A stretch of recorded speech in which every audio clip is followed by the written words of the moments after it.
The NHL series is I hate to say this about ice, but it is heating up. I mean, it's melting the ice, Mark. Hey, it's been the series that we expected, which is great. And, it was certainly I don't root for one team or another, but it was nice to see Tampa Bay win game two after what happened in game one to make this a best of five series. But they're talented, they're fast, a lot of great storylines. And, it's hard not to become a fan when you're watching some of these games. It's been phenomenal. Mark, at the end of this series, I get the feeling you're going to see 27 goals for the Blackhawks and 26 goals for Tampa, and this whole thing is going to ride on one goal in Game 7, and I'm also thinking it might be the Blackhawks. Well, history tells us that the Blackhawks are pretty good on this stage, and this is certainly new hat for the Tampa Bay Lightning, and they've used that underdog role throughout the playoffs. Whether or not you look at them against Montreal or the Rangers, they know that they are the Chicago Blackhawks that have won 2 Stanley Cups since 2010, and they've been here, and nothing phases them. And even if Tampa Bay would go up 3-1 in this series, it wouldn't faze Chicago to come back and win. So. I like your prediction because, it's the safer one, but this Tampa Bay team has certainly relied on the fact that they haven't had the pressure maybe that the team that they have faced have had. Mark, you have to remember, though, that Les couldn't pick his mother out of a police lineup. So, okay. I actually did at one point. Actually, she beat me like a. Oh, never mind. Mark, you can see behind us. So we have the expression, and I've been covering hockey for 40 years about a goaltender standing on his head. We have Ben Bishop, actually, a photo of him where it looks like he is standing on his head back there. But pretty close. To see him. Is this a new wave, do you think? I mean, if they're successful, if Tampa Bay were able to win this, do you think that we're going to see, because I think Chicago's faced 3 goaltenders that are 6'4" or taller, that we're seeing the coming of a new wave of goaltenders? The advent of Shrek in goal for every team. Yeah, people say it's often a copycat league, and I guess you could say that with the NFL, with, is it a passing league, a running league? Well, look at the Super Bowl champs, and let's just try to be them. You see that a lot in the NHL as well. I don't know if necessarily you have to be 6'4" or bigger to be a great goaltender because, I think Carey Price is the best goaltender in the world, and he's not what Pekka Rinne is or Devin Dubnyk or Ben Bishop. It helps being big. Without having any goaltending knowledge, you would think if you're bigger, you're going to block more shots. I would say in the sense of goaltending, I don't know if necessarily you have to go down that route. It helps the Tampa Bay Lightning.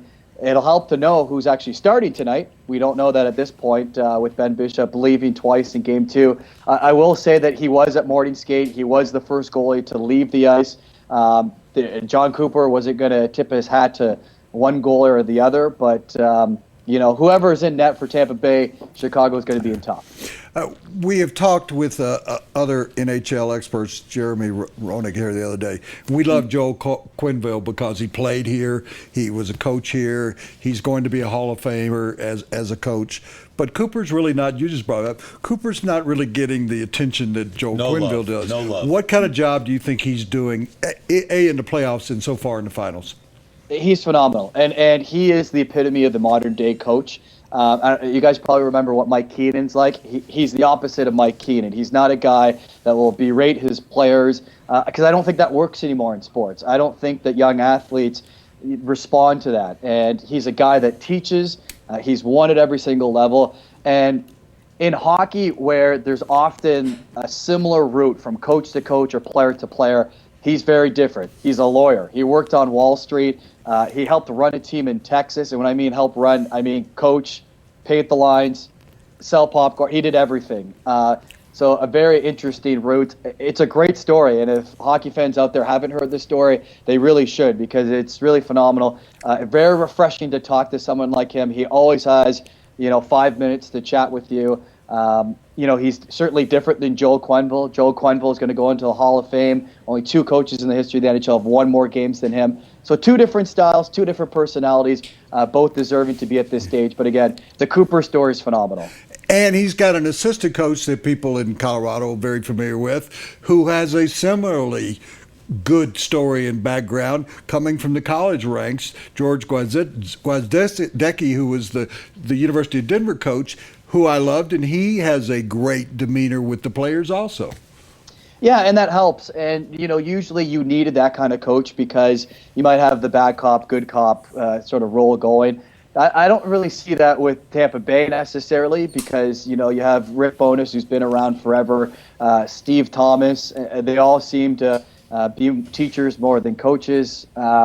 You look at that program at the University of Denver, it continually, consistency is their model. They always have great players coming through. They always do well, whether or not they make it to the Frozen Four or not. But it's an interesting group, this Tampa Bay team. And like I said, it makes for great stories for us to talk about because you have a Hawks team that's established, that's been here.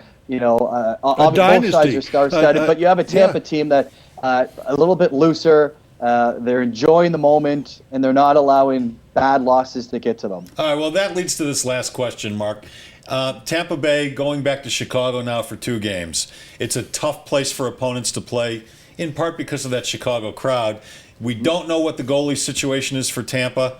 Do you see them doing what Chicago did, stealing a game on the road? Yeah, no team's been better on the road in the playoffs than Tampa Bay. So if a team's going to win in this building, it might be Tampa Bay. As you mentioned, one of, if not maybe the toughest buildings for an opponent to play in. Chicago's lost 1 game in the postseason at the United Center. That was to Anaheim last series. Anyone that's gone to a game here knows how loud this building can get. If you haven't been to Chicago, go to a game. Make sure you're there for the anthem because it's one of the loudest buildings in the world. But this Tampa team, again, I know I keep saying this, but just when you think it's something, the pressure might get to them, or the cards, the chips are stacked against them, they don't seem to be phased. So I would not be surprised at all if they split here and we go back to Tampa Bay all tied at 2. He's Mark Rowe. He's a studio host for the NHL Network. Mark, thanks for your time today. And he gets out of bed in the morning with a tie on. I like that. Well, you got to sometimes. He went to bed that way. He's probably near Rush Street in Chicago. Mark, thanks a lot. No comment. See you guys. Mark Rowe, and that segment sponsored by John Elway Chevrolet, Colorado's #1 Chevy dealer.